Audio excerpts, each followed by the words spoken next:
말씀은 신명기 4장 9절, 에베소서 4장 3절에서부터 4절 말씀이고, 설교 제목은 사순절의 기도 힘써 지키게 하소서입니다.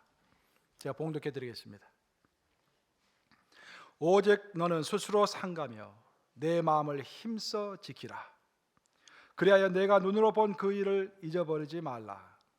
내가 생존하는 날 동안에 그 일들이 내 마음에서 떠나지 않도록 조심하라. 너는 이 일들을 내 아들들과 내 손자들에게 알게 하라. 평안에 매는 줄로 성령이 하나 되게 하신 것을 힘써 지키라. 몸이 하나요 성령도 한 분이시니 이와 같이 너희가 부르심의 한 소망 안에서 부르심을 받았느니라. 살아계신 하나님의 말씀입니다. 그가 우리 사순절 기간 동안에 이제 공동체를 세우는 40일 그 책자를 가지고 중심으로 해서 사순절 특별 새벽 기도를 쭉 이어왔습니다. 그 공동체를 세우는 40일 그 책자의 중심되는 내용은 그것입니다. 교회 안에 있는 모든 성도들이 그리스도 안에서 하나가 되어야 한다. 그럼 여기서 우리가 물어봐야 할 질문은 왜 우리가 그리스도 안에서 하나가 되어야 합니까, 여러분? 그 이유는 우리는 이미 그리스도 안에서 하나이기 때문에 하나가 되어야 하는 것입니다. 참 답이 묘하죠. 오늘 보면 에베소서 4장 3절을 보면 이렇게 말하고 있습니다. 에베소서 4장 3절 한번 함께 읽어보겠습니다. 에베소서 4장 3절을 띄워주세요. 함께 있습니다. 시작. 평안에 매는 줄로 성령이 하나 되게 하신 것을 힘써 지키라. 여기서 말하는 것은 성령이 이미 우리로 하여금 하나 되게 하셨다라는 것입니다. 그래서 이미 하나 되게 하신 것을 우리가 놓치지 말고 힘써서 그것을 지키라, 그런 말입니다. 교회 안에서는 어떤 하나됨이 없어 가지고 하나됨을 억지로 만들어내는 것이 아니라 이미 하나님께서 하나 되게 하셨으니까 그것을 보존해라 하는 창조 명령이 아니라 보존 명령이라고 할 수가 있겠습니다. 그래서 이 말을 쉽게 다시 표를 하면은 너는 이미 그리스도 안에서 하나이다. 그러니까 이미 하나 된 것을 열심히 힘써서 지켜라, 이제 그런 말이 되겠습니다. 여러분들이 영화를 보거나 이제 드라마를 보시면은 높은 산에서 암벽을 타는 그런 사람들을 아마 보셨을 거예요. 그렇죠? 암벽을 탈 때는 보통 혼자 타지 않고 여러 사람이 함께 그 암벽을 탑니다. 여러 사람이 함께 암벽을 타면서 그들에게 이제 그 밧줄을 서로가 서로의 몸에 메고서 암벽을 함께 타는 거예요. 암벽을 타다가 그 중에 한 명이 이제 발을 잘못 디뎌 가지고 떨어지면은 어떻게 되겠습니까? 떨어지면 다른 사람들이 다 밧줄을 메고 있기 때문에 또 암벽에 이렇게 붙잡혀 있기 때문에 그 한 사람이 떨어지지 않고 매달리는 것입니다.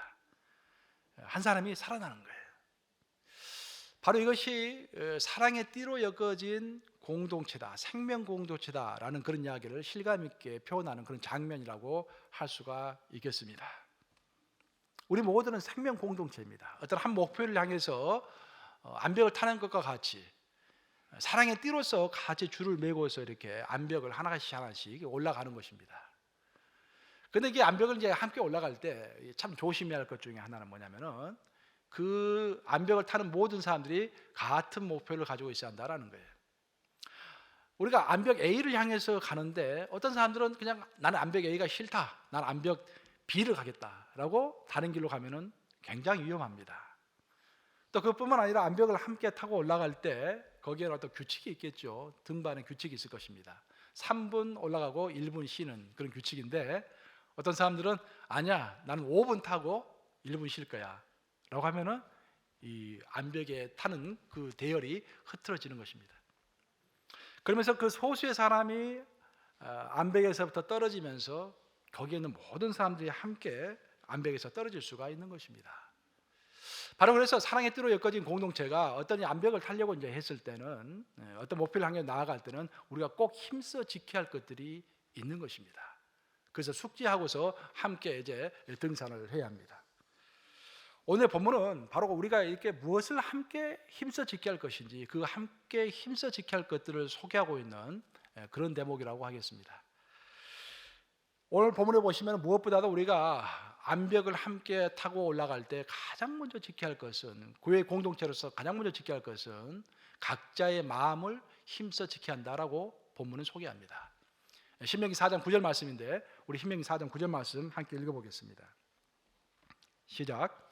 오직 너는 스스로 상가며 내 마음을 힘써 지키라. 그래야 내가 눈으로 본 그 일을 잊어버리지 말라.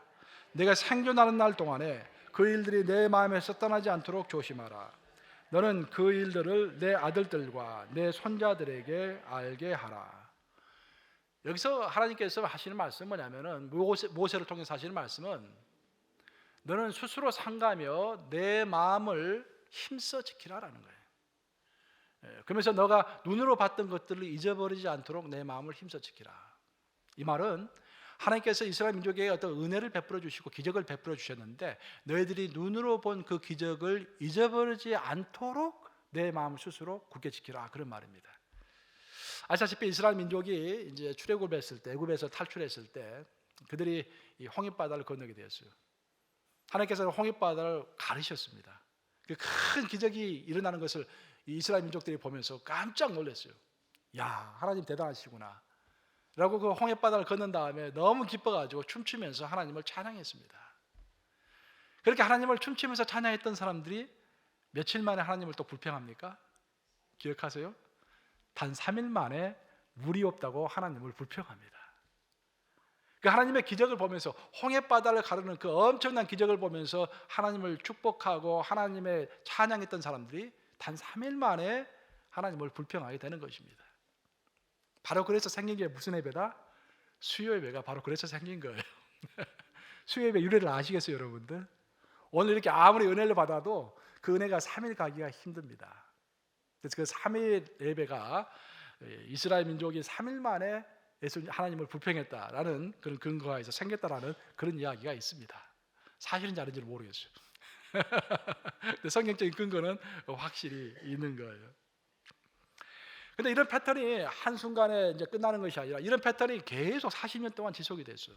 하나님께서는 만나의 기적도 베풀어 주시고 생수의 기적도 베풀어 주시고 불기둥의 기적도 베풀어 주시고 구름기둥의 기적도 베풀어 주셨는데, 기적이 일어날 때는 그때 너무 기뻐가지고 하나님을 찬양했지만 그 기적이 며칠 가고 보면은 또 더 큰 기적이 없다고, 더 많은 것을 주지 않는다고 하나님께 또 이스라엘 백성들이 원망했던 것입니다.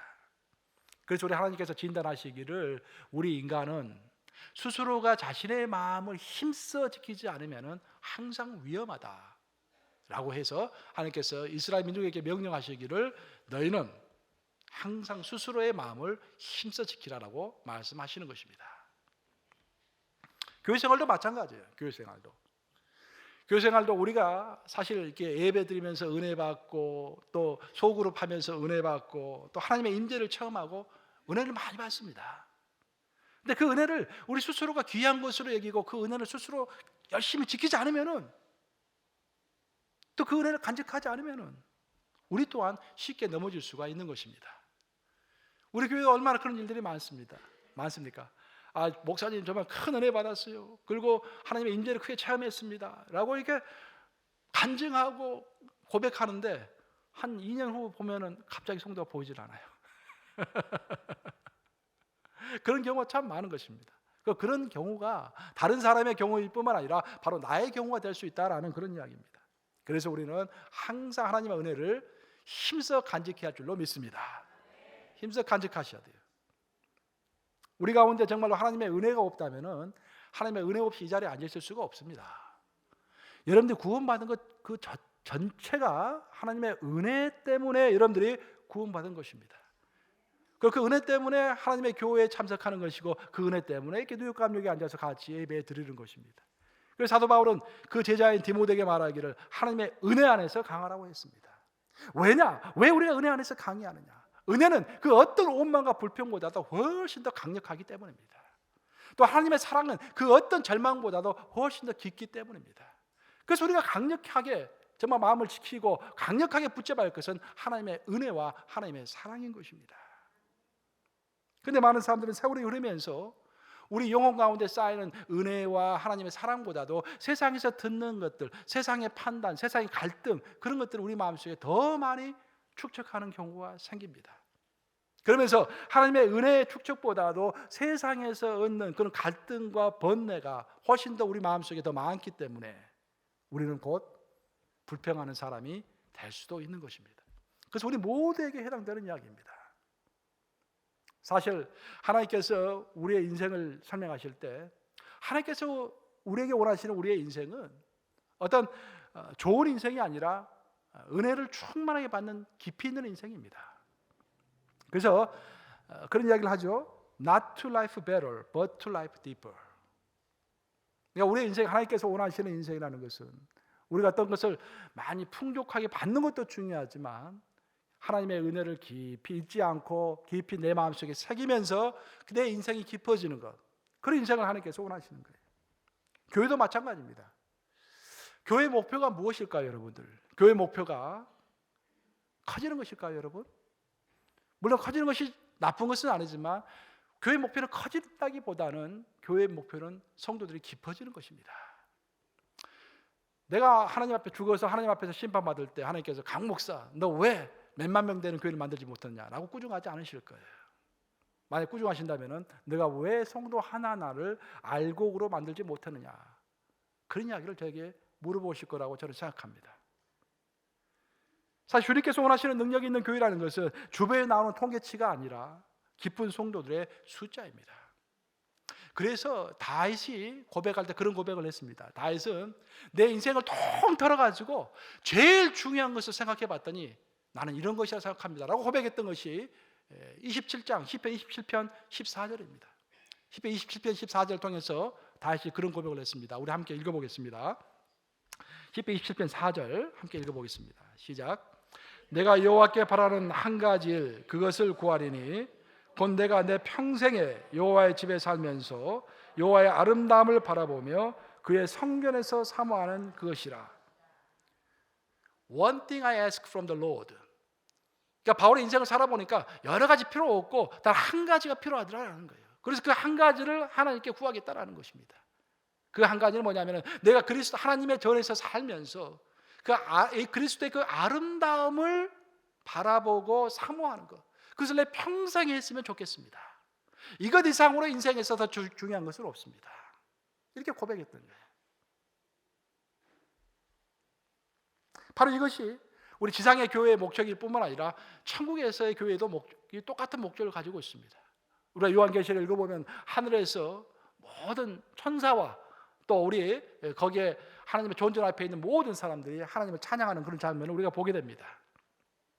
우리의 목적이 인생을 잘 사는 것도 아주 더 풍성하게 사는 것도 하나님의 목적이고 좋은 것이지만 훨씬 더 중요한 것은 하나님 앞에서 그리스도의 아름다움을 사모하면서 그리스도의 아름다움을 앙망하면서 그렇게 살아갈 때 우리 가운데 자연스럽게 하나님의 은혜가 흐르고 우리 가운데 원망과 불평이 없어지는 것입니다. 하나님의 은혜는 우리 인간의 절망보다도 훨씬 강합니다. 결론적으로 우리는 교회의 하나됨을 지키기 위해서 가장 먼저 내 자신이, 다른 사람 돌아올 필요 없어요. 내 자신이 하나님의 은혜와 사랑 안에 충만하게 젖어져 있는가, 내가 내 자신의 마음을 힘써 지킴으로 인해서 그 힘써 지킴으로 인해서 그리스도의 은혜, 충만한 은혜 가운데서 승리하고 있는가. 만약 그런 성도들이 한 명 한 명 우리 가운데 늘어난다고 한다면 우리 교회가 자연스럽게 성경에서 말한 대로 그리스도 안에서 한 몸이 될 것입니다. 이와 아울러서 본문은 우리가 힘써 지켜야 할 또 다른 하나를 이야기하고 있는데 그것은 뭐냐면은 우리에게 부르심의 한 소망을 힘써 지키라고 또한 이야기합니다. 우리 함께 에베소서 4장 4절을 한 목소리 읽겠습니다. 에베소서 4장 4절 시작. 몸이 하나요 성령도 한 분이시니 이와 같이 너희가 부르심의 한 소망 안에서 부르심을 받았느니라. 그러니까 결국 우리가 부르심의 한 소망 안에서 부르심을 받았느니라라고 했는데 여기서 한 소망이라는 것은 우리가 성령 안에서 하나의 교회를 이루었기 때문에 소망도 똑같은 하나여야 한다라는 거예요. 그 한 소망이 무엇인가? 그것은 우리가 죽은 후에 그리스도와 똑같은 몸을 입는 것입니다. 그 그리스도와 함께 영원한 생명을 사는 것입니다. 그리고 그런 똑같은 기대를 가진 성도들이 함께 모인 것이 교회다라는 거예요. 그리고 우리가 그런 기대를 가지고 있을 때 우리가 함부로 행동하지 않고 그 마음속에 영원한 그 영광스러운 미래를 그리면서 내 행동 거지를 조심하게 된다라는 그런 말입니다. 결국 오늘 4장 4절에서 이야기하고 있는 것은 기대감에 대한 설명입니다. 기대가 중요하다라는 거예요. 지난주에 제가 이제 신문을 봤더니 그런 신문 기사가 나왔어요.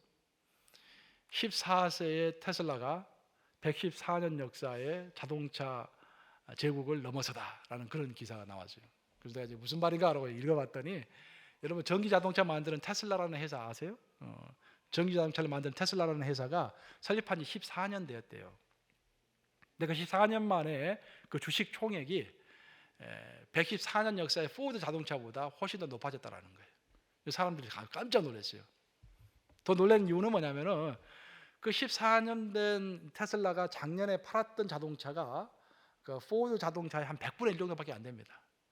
그리고 판매 총액도 포드가 21배예요, 테슬라보다. 근데 훨씬 더 낮은 그런 판매량을 했음에도 불구하고 사람들이 전부 다 테슬라 주식을 서로 구입하기로 원하는 거예요. 그러면서 테슬라 주식이 갑자기 이렇게 많이 뛰면서 포드 자동차 총액보다 더 높아진 것입니다. 굉장히 놀라운 일입니다. 왜 이랬을까? 그것을 뉴욕 타임스에서 이제 그 기사를 그렇게 실었어요. 읽어보니까 결국 사람들은 6개월 후나 6년 후에 테슬라가 지금보다 훨씬 더 거대해지고 훨씬 더 잘할 것을 전부 다 기대한다. 하지만 포드 자동차가 6개월 후에 또 6년 후에 훨씬 더 커질 거라고는 아무도 기대하지 않는다. 그렇게 써놨어요. 결국 기대입니다. 그러니까 기대를 하기 때문에 현재의 가치는 별거 아니지만 미래의 가치를 크게 보고서 사람들이 그 주식을 다 구입하는 거예요. 기대라는 것이 이렇게 중요합니다. 우리 신앙도 마찬가지예요. 우리 여러분들 각자가 어떤 기대를 가지고 신앙생활을 하는가가 얼마나 중요한지 모릅니다. 우리의 태도는, 신앙 태도는 어떻게 보면은 우리의 기대하는 만큼 우리의 신앙 태도가 진지하고 경건할 것입니다. 정말 여러분들 하나님이 살아계시다는 것을 믿습니까, 여러분? 그리고 예수님이 재림하신다는 것을 믿습니까? 그럼 그 재림하신 예수님과 함께 영원한 생을 살아갈 것이라는 것을 기대하십니까? 정말로 그것을 기대한다면은, 정말로 그것을 믿는다면은 우리는 우리의 육체를 또 우리의 모든 생활을 경건하게 하려고 노력할 것입니다. 그 이야기가 요한일서 3장 3절이에요. 요한은 그렇게 이야기했습니다. 요한일서 3장 3절 한번 읽어보겠습니다. 시작. 주를 향하여 이 소망을 가진 자마다 그의 깨끗하심과 같이 자기를 깨끗하게 하느니라. 어떤 사람들은 자기를 깨끗하게 해 나간다는 거예요. 자기를 경건하게 하려고 노력해 나간다는 것입니다. 그럼 어떤 사람이 자기 스스로를 깨끗하게 하고 경건하게 하려고 하느냐? 이 소망을 가진 자마다 자기 스스로를 깨끗하게 하려고 노력한다는 거예요. 도대체 이 소망이라는 것이 무엇인가? 그래서 바로 그 전절에 나와 있습니다. 3장 2절에 3장 2절 한번 띄워보세요. 같이 읽어보겠습니다. 시작. 사랑하는 자들아, 우리가 지금은 하나님의 자녀라.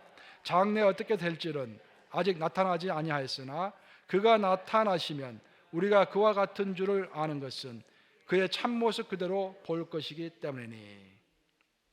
여기서 요한이 말하는 이 소망이라는 것은 뭐냐면은 그가 나타나시면 이라고 했습니다.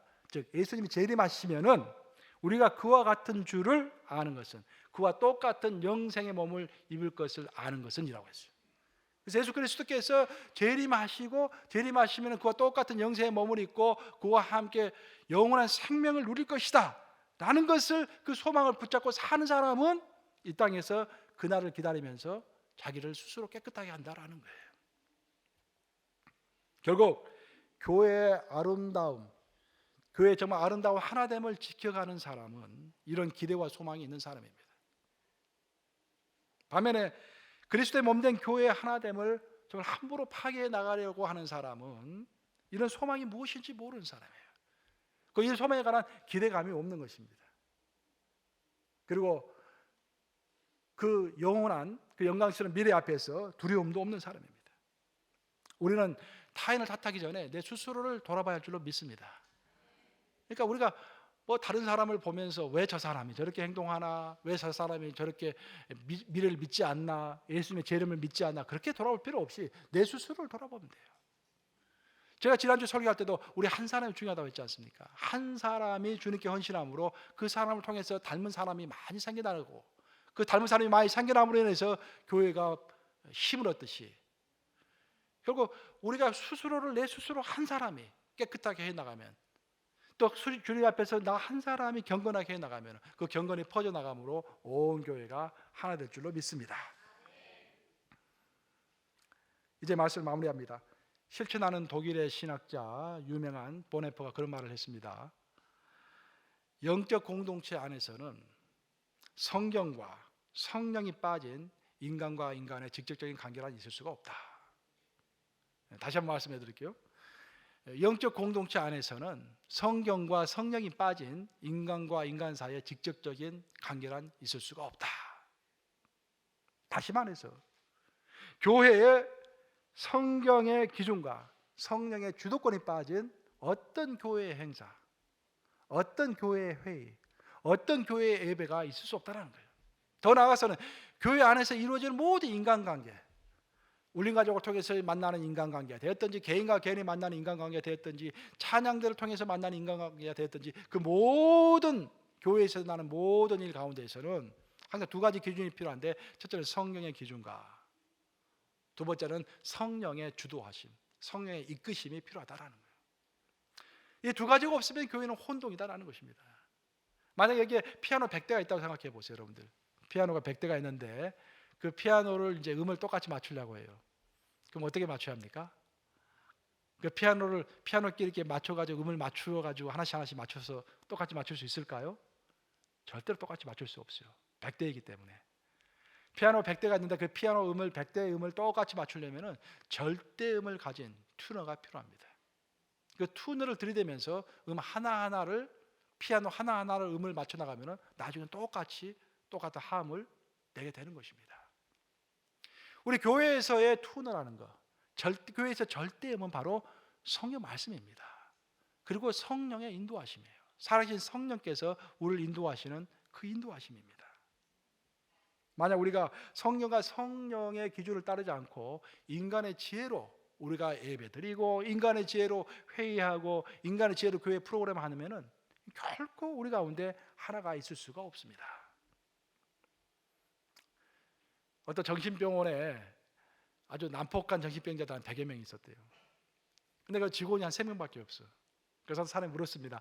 아니 100명이 한꺼번에 힘을 합쳐서 달려들면 어떻게 하려고 직원이 3명밖에 없습니까?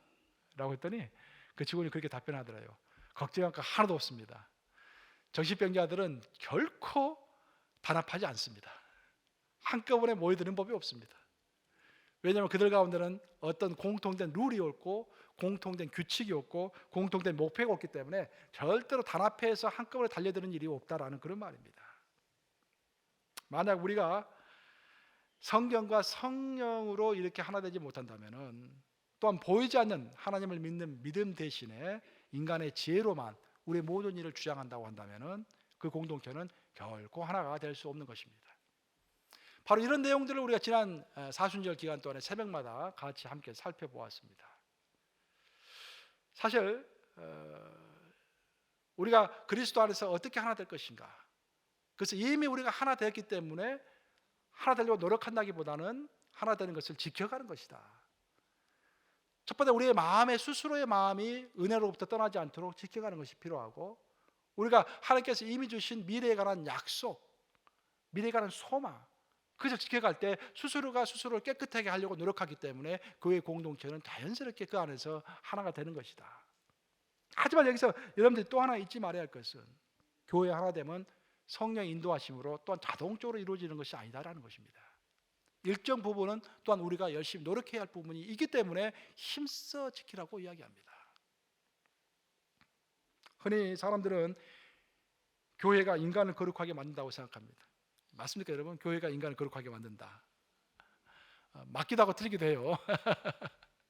근데 교회가 인간을 거룩하게 만드는 것이 아니라 사실 교회는요 인간이 거룩해지는 방법만을 가르쳐 줍니다.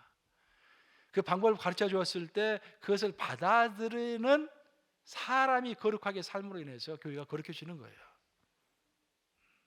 아무리 좋은 것을 줘도 그것을 받아들이지 않으면 안 됩니다.